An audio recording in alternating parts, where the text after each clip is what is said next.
भी बहनों को जय मसीह की। आज हम समझेंगे कि बपतिस्मा हमारे जीवन में कितना जरूरी है और बपतिस्मे के पहले हमारा जीवन क्या होता है और बपतिस्मे के बाद हमारा जीवन क्या होता है।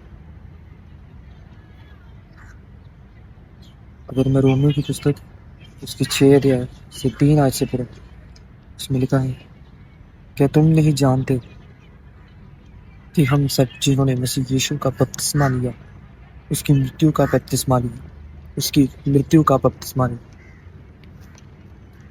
जब हम बपतिस्मा लेते हैं तो हम एक तरह की मृत्यु को लेते हैं, मृत्यु को अपनाते हैं। आगे लिखा है, इस मृत्यु का बपतिस्मा अपनाने से हम उसके साथ गाड़े गए, ताकि जैसे मसीह पिता की महिमा के द्वारा मरे हुए में से जलाया गया, वैसे हम भी नए जीवन की चाल चले। आमीन। इस वचन के द्वारा हम समझ सकते हैं कि हम जब बपतिस्मा लिया, हमने जब जैसे बपतिस्मा लिया तो जैसे मसीह ही गाड़ा गया तो हम भी गाड़े गए, और जैसे मसीह ही जिलाया गया हम भी जिलाए गए। मसीह प्रभु यीशु मसीह में बपतिस्मा लेने से पहले हमारा जीवन मृत्यु का सा था। हमारे जीवन में कष्ट, बीमारियां, दुख, पीड़ाएं थी। हमारे जीवन में वो पाप दादाओं के घर से चले आ रहे थे, जो पीढ़ी दर से हमारे जीवन में कुछ भी जो पीढ़ी दर से था वो हमारे साथ जुड़ा हुआ था। और बपतिस्मा लेने से पहले था, बपतिस्मा लेने के बाद हमें वचन बता रहा है कि हम एक तरह के गाड़े गए। वो कर्ज, वो सभी ट्रबल, वो सभी जाति का वो सब चीजें जो हमारे साथ जुड़ी हुई थी वो गाड़ा गया हमारे साथ। हम मरे और हमारे वो सभी श्राप, हमारे कर्ज भी हमारे साथ ही मरे, हमारे साथ ही नीचे वो बपतिस्मे के साथ ही दफनाए गए। और जैसे मसीह प्रभु यीशु मसीह जीवित हुआ, हम भी जीवित हुए उस आत्मा के द्वारा जो मसीह प्रभु यीशु मसीह में। अगर मैं उसमें रोमियो की पुस्तक में 8 अध्याय उसकी 11 आयत को पढ़ूं, उसमें लिखा है, यदि उसी का आत्मा जिसने यीशु को मरे हुए में से जिलाया तुम में बसा हुआ, तो उसने मसीह को मरे हुए में से जिलाया गया है, तुम्हारी नश्वर देहों को भी अपने आत्मा के द्वारा तुम में बसा हुआ जिलाएगा। वो बपतिस्मा हमने लिया तो हम में आत्मा उसका आता है, तो हम उस आत्मा के द्वारा जीवित रहते हैं, उस आत्मा के द्वारा हम में जीवन बना रहता है। तो इस जो परमेश्वर ने एक तरह का प्रोसेस है, इस परमेश्वर के प्रोसेस के द्वारा मैं आपको ये समझाना चाहता हूँ कि अगर हम बपतिस्मा लेने के बाद उस छुटकारे को हासिल कर चुके हैं, तो उस छुटकारे के बाद हम जीवन को उस अनंत जीवन को, उस मसीह प्रभु यीशु मसीह के जीवन को जी रहे।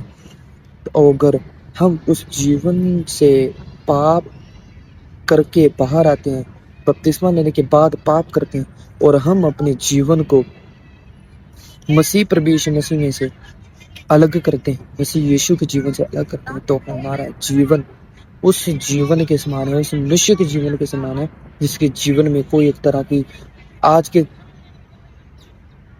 टाइम के अकॉर्डिंगली मैं एग्जांपल देता हूँ कि जैसे हम इंश्योरेंस करवाते हैं, हमारे जीवन में इंश्योरेंस होती है कि पर्सन की इंश्योरेंस होती है। अगर किसी को कुछ हो जाए तो अपनी इंश्योरेंस यूज करता है, उसे पता होता है कि हाँ मैं हॉस्पिटल जाऊंगा, इंश्योरेंस यूज करूंगा तो मैं चल जाएगा, मेरा हो जाएगा, मैं बच जाऊंगा।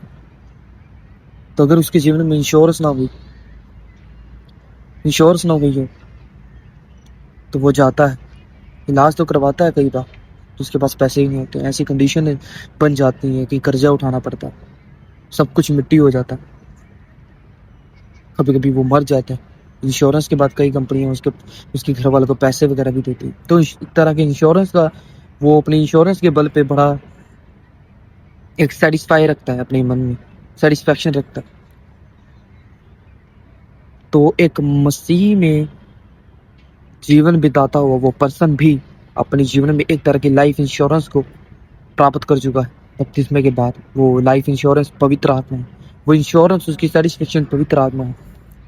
वो चलता फिरता उस बिना डर के, भय के चलता है कि पवित्र आत्मा है मेरे साथ, अगर मैं गिर भी गया, अगर मुझे चोट भी लगी तो पवित्र आत्मा मुझे बचा लेगा। उस आग, पानी, उस हवा से, उस खड्डे से मुझे बाहर निकाल लेगा, मुझे नुकसान ना होगा उस आग से, मुझे पानी डुबाना पड़ेगा। کیونکہ پوتر آتما میرے ساتھ ہے، وہ انشورنس اس کے ساتھ ہے۔ تو اگر وہ پاپ کرتا ہے بپتسمے کے بعد تو وہ انشورنس، وہ لائف، وہ اس کا بنا ڈر کے جینے والا جیون اس سے دور ہو چکا ہے، تو سرکشا ایک طرح کی سیکیور جیون اس کے جیون سے نکل چکا ہے۔